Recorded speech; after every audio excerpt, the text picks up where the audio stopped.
کے پاس اللہ کا کوئی رسول ان کی کتاب کی تصدیق کرنے والا آیا، ان اہل کتاب کے ایک فرقے نے اللہ کی کتاب کو اس طرح پیچھے ڈال دیا گویا جانتے ہی نہ تھے، اور اس چیز کے پیچھے لگ گئے جسے شیاطین حضرت سلیمان کی حکومت میں پڑھتے تھے۔ سلیمان نے تو کفر نہ کیا تھا بلکہ یہ کفر شیطانوں کا تھا۔ وہ لوگوں کو جادو سکھایا کرتے تھے، اور بابل میں ہاروت ماروت دو فرشتوں پر جو اتارا گیا تھا وہ دونوں بھی کسی شخص کو اس وقت تک نہیں سکھاتے تھے جب تک یہ نہ کہہ دیں کہ ہم تو ایک آزمائش ہیں تو کفر نہ کر۔ پھر لوگ ان سے وہ سیکھتے جس سے خاوند اور بیوی میں جدائی ڈال دیں، اور دراصل وہ بغیر اللہ تعالیٰ کی مرضی کے کسی کو کوئی نقصان نہیں پہنچا سکتے۔ یہ لوگ وہ سیکھتے ہیں جو انہیں نقصان پہنچائے اور نفع نہ پہنچا سکے، اور وہ بالیقین جانتے ہیں کہ اس کے لینے والے کا آخرت میں کوئی حصہ نہیں، اور وہ بدترین چیز ہے جس کے بدلے وہ اپنے آپ کو فروخت کر رہے ہیں۔ کاش کہ یہ جانتے ہوتے۔ اگر یہ لوگ صاحب ایمان متقی بن جاتے تو اللہ تعالیٰ کی طرف سے بہترین ثواب انہیں ملتا، اگر یہ جانتے ہوتے۔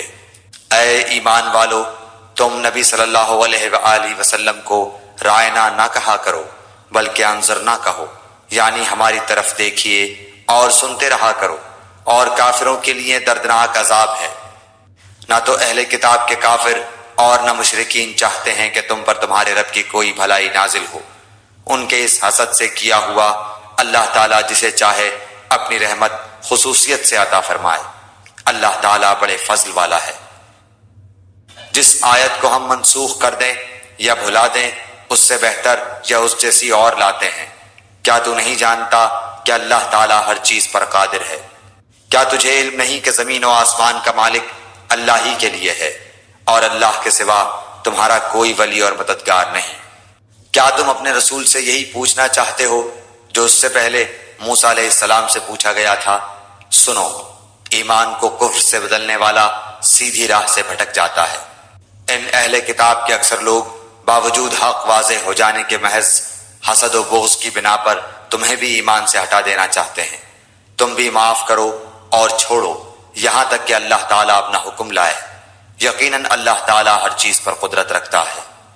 تم نمازیں قائم رکھو اور زکوٰۃ دیتے رہا کرو، اور جو کچھ بھلائی تم اپنے لیے آگے بھیجو گے سب کچھ اللہ کے پاس پالو گے۔ بے شک اللہ تعالیٰ تمہارے اعمال کو خوب دیکھ رہا ہے۔ یہ کہتے ہیں کہ جنت میں یہود و نصارہ کے سوا اور کوئی نہ جائے گا، یہ صرف ان کی آرزوئیں ہیں۔ ان سے کہو کہ اگر تم سچے ہو تو کوئی دلیل تو پیش کرو۔ سنو، جو بھی اپنے آپ کو خلوص کے ساتھ اللہ کے سامنے جھکا دے بے شک اسے اس کا رب پورا بدلہ دے گا۔ اس پر نہ تو کوئی خوف ہوگا نہ غم اور اداسی۔ یہود کہتے ہیں کہ نصرانی حق پر نہیں، اور نصرانی کہتے ہیں کہ یہودی حق پر نہیں، حالانکہ یہ سب لوگ تورات پڑھتے ہیں۔ اسی طرح انہی جیسی بات بے علم بھی کہتے ہیں۔ قیامت کے دن اللہ ان کے اس اختلاف کا فیصلہ ان کے درمیان کر دے گا۔ اس شخص سے بڑھ کر ظالم کون ہے جو اللہ تعالیٰ کی مسجدوں میں اللہ تعالیٰ کے ذکر کیے جانے کو روکے اور ان کی بربادی کی کوشش کرے؟ ایسے لوگوں کو خوف کھاتے ہوئے ہی اس میں جانا چاہیے۔ ان کے لیے دنیا میں بھی رسوائی ہے اور آخرت میں بھی بڑا عذاب ہے۔ اور مشرق اور مغرب کا مالک اللہ ہی ہے، تم جدھر بھی منہ کرو ادھر ہی اللہ کا منہ ہے۔ اللہ تعالیٰ کشادگی اور وسعت والا اور بڑے علم والا ہے۔ یہ کہتے ہیں کہ اللہ تعالیٰ کی اولاد ہے، نہیں بلکہ وہ پاک ہے۔ زمین و آسمان کی تمام مخلوق اس کی ملکیت میں ہے اور ہر ایک اس کا فرما بردار ہے۔ وہ زمین اور آسمانوں کا ابتداءً پیدا کرنے والا ہے۔ وہ جس کام کو کرنا چاہے کہہ دیتا ہے کہ ہو جا، بس وہ وہیں ہو جاتا ہے۔ اسی طرح بے علم لوگوں نے بھی کہا کہ خدا اللہ تعالیٰ ہم سے باتیں کیوں نہیں کرتا، یا ہمارے پاس کوئی نشانی کیوں نہیں آتی۔ اسی طرح ایسی ہی بات ان کے اگلوں نے بھی کہی تھی، ان کے اور ان کے دل یکساں ہو گئے۔ ہم نے تو یقین والوں کے لیے نشانیاں بیان کر دیں۔ ہم نے آپ کو حق کے ساتھ خوشخبری دینے والا اور ڈرانے والا بنا کر بھیجا ہے، اور جہنمیوں کے بارے میں آپ سے پرسش نہیں ہوگی۔ آپ سے یہود و نصارہ ہرگز راضی نہیں ہوں گے جب تک کہ آپ ان کے مذہب کے تابع نہ بن جائیں۔ آپ کہہ دیجئے کہ اللہ کی ہدایت ہی ہدایت ہے، اور اگر آپ نے باوجود اپنے پاس علم آ جانے کے پھر ان کی خواہشوں کی پیروی کی تو اللہ کے پاس آپ کا نہ تو کوئی ولی ہوگا اور نہ مددگار۔ جنہیں ہم نے کتاب دی ہے اور وہ اسے پڑھنے کے حق کے ساتھ پڑھتے ہیں، وہ اس کتاب پر بھی ایمان رکھتے ہیں، اور جو اس کے ساتھ کفر کرے وہ نقصان والا ہے۔ اے اولاد یعقوب، میں نے جو نعمتیں تم پر انعام کی ہیں انہیں یاد کرو، اور میں نے تو تمہیں تمام جہانوں پر فضیلت دے رکھی تھی۔ اس دن سے ڈرو جس دن کوئی نفس کسی نفس کو کچھ فائدہ نہ پہنچا سکے گا، نہ کسی شخص سے کوئی فدیہ قبول کیا جائے گا، نہ اسے کوئی شفاعت نفع دے گی، نہ ان کی مدد کی جائے گی۔ جب ابراہیم علیہ السلام کو ان کے رب نے کئی باتوں سے آزمایا اور انہوں نے سب کو پورا کر دیا تو اللہ نے فرمایا کہ میں تمہیں لوگوں کا امام بنا دوں گا۔ عرض کرنے لگے اور میری اولاد کو؟ فرمایا میرا وعدہ ظالموں سے نہیں، ہم نے بیت اللہ کو لوگوں کے لیے ثواب اور امن و امان کی جگہ بنایا، تم مقام ابراہیم کو جائے نماز مقرر کر لو۔ ہم نے ابراہیم علیہ السلام اور اسماعیل علیہ السلام سے وعدہ لیا کہ تم میرے گھر کو طواف کرنے والوں اور اعتکاف کرنے والوں اور رکوع سجدہ کرنے والوں کے لیے پاک صاف رکھو۔ جب ابراہیم نے کہا اے پروردگار تو اس جگہ کو امن والا شہر بنا اور یہاں کے باشندوں کو جو اللہ تعالیٰ پر اور قیامت کے دن پر ایمان رکھنے والے ہوں پھلوں کی روزیاں دے، اللہ تعالیٰ نے فرمایا میں کافروں کو بھی تھوڑا فائدہ دوں گا، پھر انہیں آگ کے عذاب کی طرف بے بس کر دوں گا، یہ پہنچنے کی جگہ بری ہے۔ ابراہیم علیہ السلام اور اسماعیل علیہ السلام کعبے کی بنیادیں اور دیواریں اٹھاتے جاتے تھے اور کہتے جا رہے تھے کہ ہمارے پروردگار تو ہم سے قبول فرما، تو ہی سننے والا اور جاننے والا ہے۔ اے ہمارے رب، ہمیں اپنا فرما بردار بنا لے اور ہماری اولاد میں سے بھی ایک جماعت کو اپنی اطاعت گزار رکھ، اور ہمیں اپنی عبادتیں سکھا اور ہماری توبہ قبول فرما، تو توبہ قبول فرمانے والا اور رحم و کرم کرنے والا ہے۔ اے ہمارے رب، انہی میں سے رسول بھیج جو ان کے پاس تیری آیتیں پڑھے، انہیں کتاب و حکمت سکھائے اور انہیں پاک کرے، یقیناً تو غلبے والا اور حکمت والا ہے۔ دین ابراہیمی سے وہی بے رغبتی کرے گا جو محض بے وقوف ہو، ہم نے تو اسے دنیا میں بھی برگزیدہ کیا تھا اور آخرت میں بھی وہ نیکوکاروں میں سے ہے۔ جب کبھی بھی انہیں ان کے رب نے کہا فرما بردار ہو جا، انہوں نے کہا میں نے رب العالمین کی فرما برداری کی۔ اسی کی وصیت ابراہیم اور یعقوب نے اپنی اولاد کو کی کہ ہمارے بچوں، اللہ تعالیٰ نے تمہارے لیے اس دین کو پسند فرما لیا ہے، خبردار تم مسلمان ہی مرنا۔ کیا حضرت یعقوب کے انتقال کے وقت تم موجود تھے جب انہوں نے اپنی اولاد کو کہا کہ میرے بعد تم کس کی عبادت کرو گے؟ تو سب نے جواب دیا کہ آپ کے معبود کی اور آپ کے آباء و اجداد ابراہیم علیہ السلام اور اسماعیل علیہ السلام اور اسحاق علیہ السلام کے معبود کی، جو معبود ایک ہی ہے، اور ہم اسی کے فرما بردار رہیں گے۔ یہ جماعت تو گزر چکی، جو انہوں نے کیا وہ ان کے لیے ہے اور جو تم کرو گے تمہارے لیے ہے، ان کے اعمال کے بارے میں تم نہیں پوچھے جاؤ گے۔ یہ کہتے ہیں کہ یہود و نصارہ بن جاؤ تو ہدایت پاؤ گے، تم کہو بلکہ صحیح راہ پر ملت ابراہیمی والے ہیں، اور ابراہیم خالص اللہ کے پرستار تھے اور مشرک نہ تھے۔ اے مسلمانوں، تم سب کہو کہ ہم اللہ پر ایمان لائے اور اس چیز پر بھی جو ہماری طرف اتاری گئی، اور جو چیز ابراہیم علیہ السلام، اسماعیل، اسحاق، یعقوب علیہ السلام اور ان کی اولاد پر اتاری گئی، اور جو کچھ اللہ کی جانب سے موسیٰ اور عیسیٰ علیہ السلام اور دوسرے انبیاء علیہ السلام دیے گئے، ہم ان میں سے کسی کے درمیان فرق نہیں کرتے، ہم اللہ کے فرما بردار ہیں۔ اگر وہ تم جیسا ایمان لائیں تو ہدایت پائیں، اور اگر منہ موڑیں تو وہ صریح اختلاف میں ہیں۔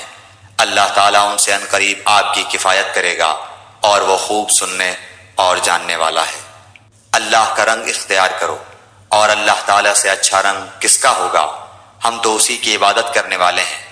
آپ کہہ دیجئے کیا تم ہم سے اللہ کے بارے میں جھگڑتے ہو جو ہمارا اور تمہارا رب ہے؟ ہمارے لیے ہمارے اعمال ہیں اور تمہارے لیے تمہارے اعمال، ہم تو اسی کے لیے مخلص ہیں۔ کیا تم کہتے ہو کہ ابراہیم اور اسماعیل اور اسحاق اور یعقوب علیہ السلام اور ان کے اولاد یہودی یا نصرانی تھے؟ کہہ دو کیا تم زیادہ جانتے ہو یا اللہ تعالیٰ؟ اللہ کے پاس شہادت چھپانے والے سے زیادہ ظالم اور کون ہے، اور اللہ تمہارے کاموں سے غافل نہیں۔ یہ امت ہے جو گزر چکی، جو انہوں نے کیا ان کے لیے ہے، اور جو تم نے کیا تمہارے لیے، تم ان کے اعمال کے بارے میں سوال نہ کیے جاؤ گے۔ ان قریب نادان لوگ کہیں گے کہ جس قبلے پر یہ تھے اس سے انہیں کس چیز نے ہٹایا؟ آپ کہہ دیجئے کہ مشرق و مغرب کا مالک اللہ تعالیٰ ہی ہے، وہ جسے چاہے سیدھی راہ کی ہدایت کر دے۔ ہم نے اسی طرح تمہیں عادل امت بنایا ہے تاکہ تم لوگوں پر گواہ ہو جاؤ، اور رسول صلی اللہ علیہ وسلم تم پر گواہ ہو جائیں۔ جس قبلے پر تم پہلے سے تھے اسے ہم نے صرف اس لیے مقرر کیا تھا کہ ہم جان لیں کہ رسول کا سچا تابعدار کون ہے، اور کون ہے جو اپنی ایڑیوں کے بل پلٹ جاتا ہے۔ گو یہ کام مشکل ہے، مگر جنہیں اللہ نے ہدایت دی ہے ان پر کوئی مشکل نہیں۔ اللہ تعالیٰ تمہارے ایمان ضائع نہ کرے گا۔ اللہ تعالیٰ لوگوں کے ساتھ شفقت اور مہربانی کرنے والا ہے۔ ہم آپ کے چہرے کو بار بار آسمان کی طرف اٹھتے ہوئے دیکھ رہے ہیں۔ اب ہم آپ کو اس قبلے کی جانب متوجہ کریں گے جس سے آپ خوش ہو جائیں۔ آپ اپنا منہ مسجد حرام کی طرف پھیر لیں، اور آپ جہاں کہیں ہوں اپنا منہ اسی طرف پھیرا کریں۔ اہل کتاب کو اس بات کے اللہ کی طرف سے برحق ہونے کا قطعی علم ہے، اور اللہ تعالیٰ ان اعمال سے غافل نہیں جو یہ کرتے ہیں۔ اور آپ اگرچہ اہل کتاب کو تمام دلیلیں دے دیں، لیکن وہ آپ کے قبلے کی پیروی نہیں کریں گے، اور نہ آپ ان کے قبلے کو ماننے والے ہیں، اور نہ یہ آپس میں ایک دوسرے کے قبلے کو ماننے والے ہیں۔ اور اگر آپ باوجود یہ کہ آپ کے پاس علم آ چکا پھر بھی ان کی خواہشوں کے پیچھے لگ جائیں تو بالیقین آپ بھی ظالموں میں سے ہو جائیں گے۔ جنہیں ہم نے کتاب دی ہے وہ تو اسے ایسا پہچانتے ہیں جیسے کوئی اپنے بچوں کو پہچانے۔ ان کی ایک جماعت حق کو پہچان کر پھر چھپاتی ہے۔ آپ کے رب کی طرف سے یہ سراسر حق ہے، خبردار آپ شک کرنے والوں میں سے نہ ہونا۔ ہر شخص ایک نہ ایک طرف متوجہ ہو رہا ہے، تم نیکیوں کی طرف دوڑو، جہاں کہیں بھی تم ہوگے اللہ تمہیں لے آئے گا۔ اللہ تعالیٰ ہر چیز پر قادر ہے۔ آپ جہاں سے نکلیں اپنا منہ نماز کے لیے مسجد حرام کی طرف کر لیا کریں، یہی حق ہے آپ کے رب کی طرف سے۔ جو کچھ تم کر رہے ہو اس سے اللہ تعالیٰ بے خبر نہیں۔ اور جس جگہ سے آپ نکلیں اپنا منہ مسجد حرام کی طرف پھیر لیں، اور جہاں کہیں تم ہو اپنے چہرے اسی طرف کیا کرو، تاکہ لوگوں کی کوئی حجت تم پر باقی نہ رہ جائے، سوائے ان لوگوں کے جنہوں نے ان میں سے ظلم کیا ہے۔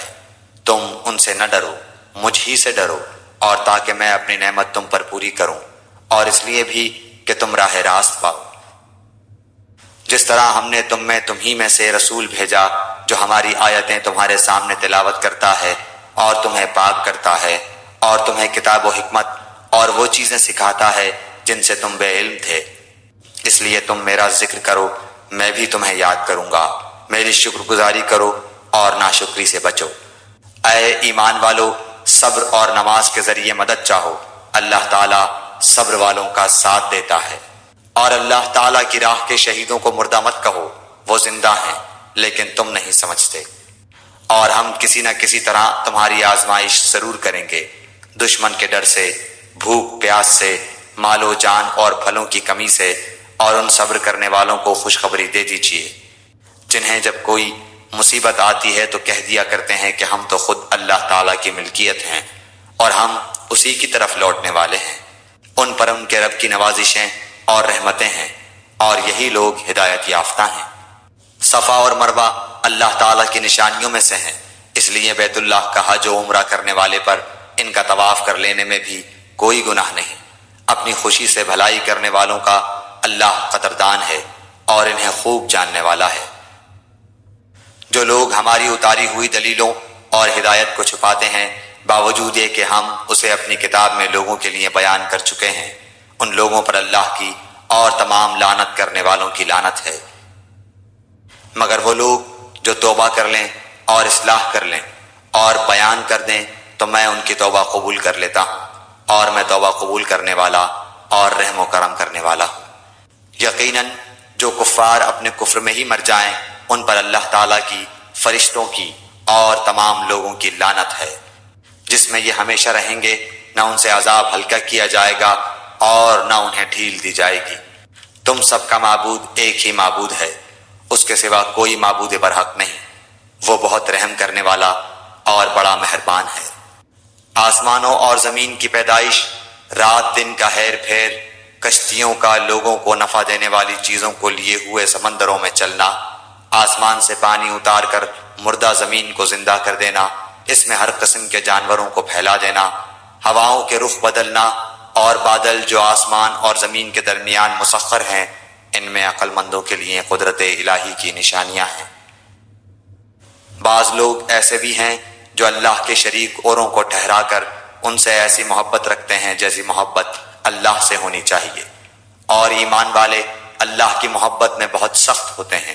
کاش کہ مشرک لوگ جانتے، جبکہ اللہ کے عذاب کو دیکھ کر جان لیں گے کہ تمام طاقت اللہ ہی کو ہے اور اللہ تعالیٰ سخت عذاب دینے والا ہے، تو ہرگز شرک نہ کرتے۔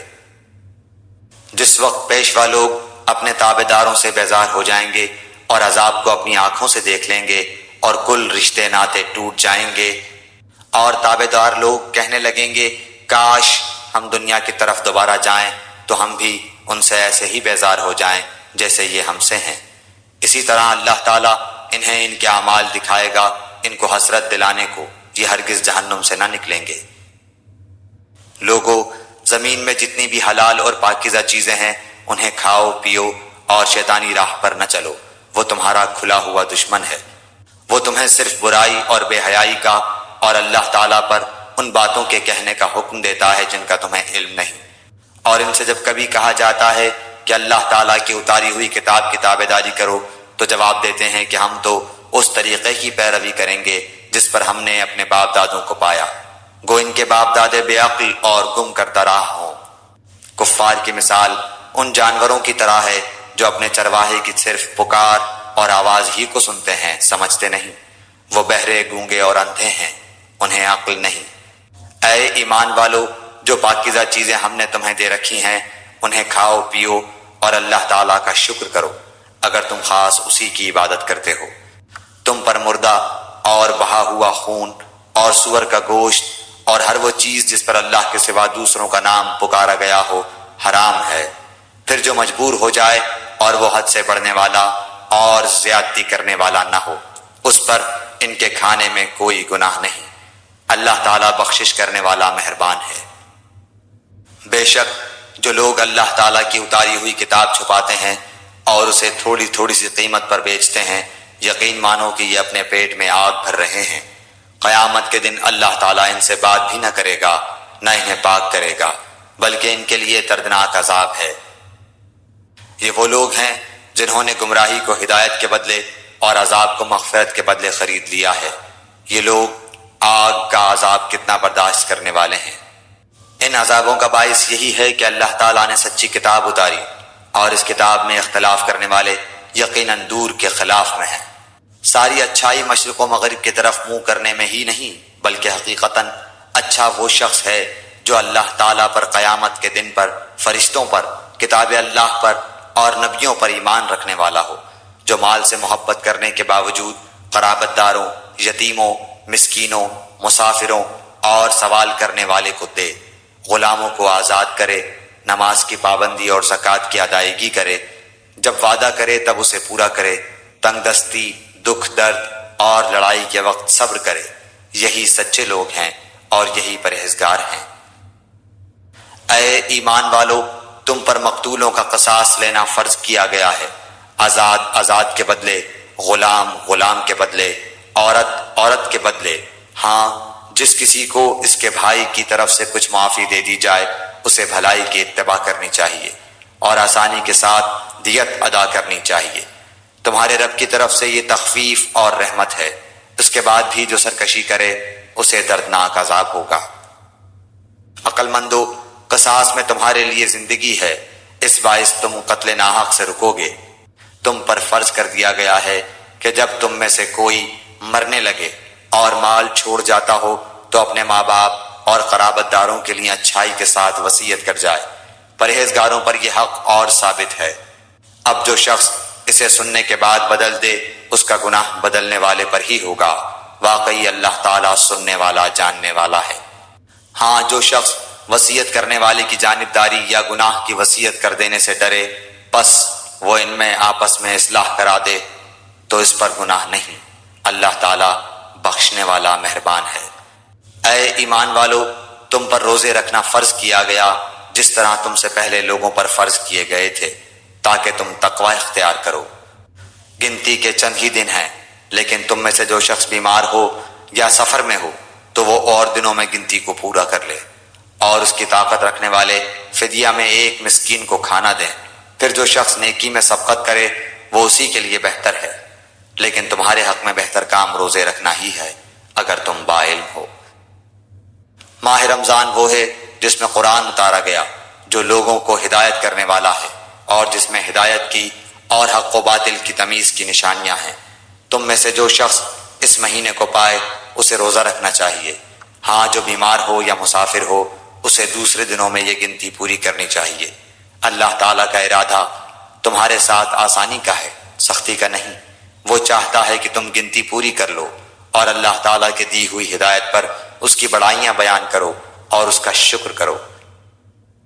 جب میرے بندے میرے بارے میں آپ سے سوال کریں تو آپ کہہ دیں کہ میں بہت ہی قریب ہوں، ہر پکارنے والے کی پکار کو جب کبھی وہ مجھے پکارے قبول کرتا ہوں۔ اس لیے لوگوں کو بھی چاہیے کہ وہ میری بات مان لیا کریں اور مجھ پر ایمان رکھیں، یہی ان کی بھلائی کا باعث ہے۔ روزے کی راتوں میں اپنی بیویوں سے ملنا تمہارے لیے حلال کیا گیا، وہ تمہارا لباس ہیں اور تم ان کے لباس ہو۔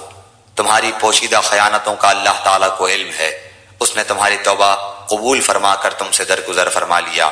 اب تمہیں ان سے مباشرت کی اور اللہ تعالیٰ کی لکھی ہوئی چیز کو تلاش کرنے کی اجازت ہے۔ تم کھاتے پیتے رہو یہاں تک کہ صبح کا سفید دھاگا سیاہ دھاگے سے ظاہر ہو جائے، پھر رات تک روزے کو پورا کرو، اور عورتوں سے اس وقت مباشرت نہ کرو جبکہ تم مسجدوں میں اعتکاف میں ہو۔ یہ اللہ تعالیٰ کی حدود ہیں، تم ان کے قریب بھی نہ جاؤ۔ اسی طرح اللہ تعالیٰ اپنی آیتیں لوگوں کے لیے بیان فرماتا ہے تاکہ وہ بچیں۔ اور ایک دوسرے کا مال ناحق نہ کھایا کرو، نہ حاکموں کو رشوت پہنچا کر کسی کا کچھ مال ظلم و ستم سے اپنا کر لیا کرو، حالانکہ تم جانتے ہو۔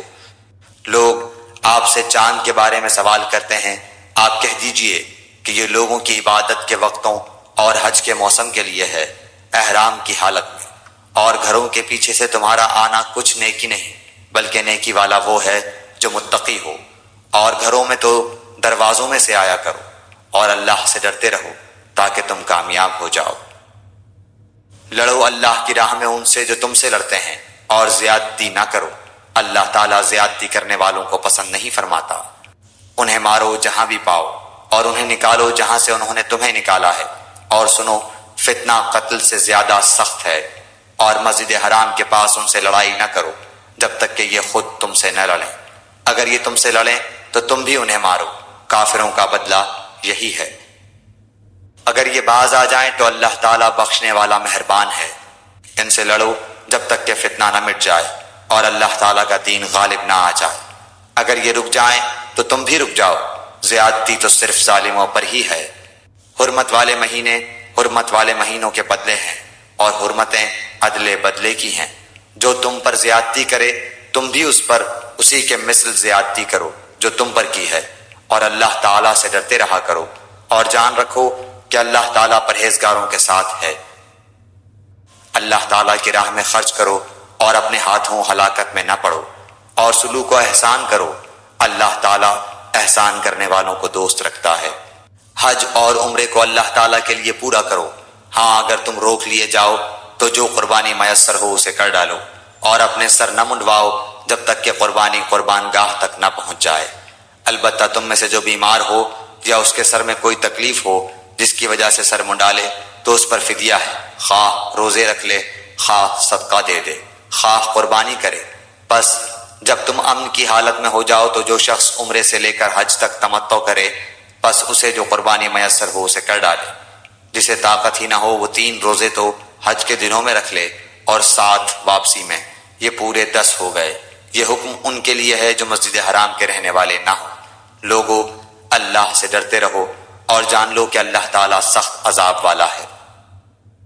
حج کے مہینے مقرر ہیں، اس لیے جو شخص ان میں حج لازم کر لے وہ اپنی بیوی سے میل ملاپ کرنے، گناہ کرنے اور لڑائی جھگڑے کرنے سے بچتا رہے۔ تم جو نیکی کرو گے اس سے اللہ تعالیٰ باخبر ہے، اور اپنے ساتھ سفر خرچ لے لیا کرو، سب سے بہتر توشہ اللہ تعالیٰ کا ڈر ہے، اور اے عقل مندو مجھ سے ڈرتے رہا کرو۔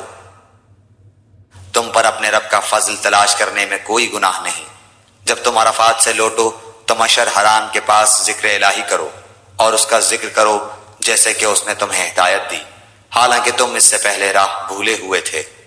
پھر تم اس جگہ سے لوٹو جس جگہ سے سب لوگ لوٹتے ہیں، اور اللہ تعالیٰ سے طلب بخشش کرتے رہو، یقیناً اللہ تعالیٰ بخشنے والا مہربان ہے۔ پھر جب تم ارکان حج ادا کر چکو تو اللہ تعالیٰ کا ذکر کرو جس طرح تم اپنے باپ دادوں کا ذکر کیا کرتے تھے، بلکہ اس سے بھی زیادہ۔ بعض لوگ وہ بھی ہیں جو کہتے ہیں اے ہمارے رب ہمیں دنیا میں دے، ایسے لوگوں کا آخرت میں کوئی حصہ نہیں۔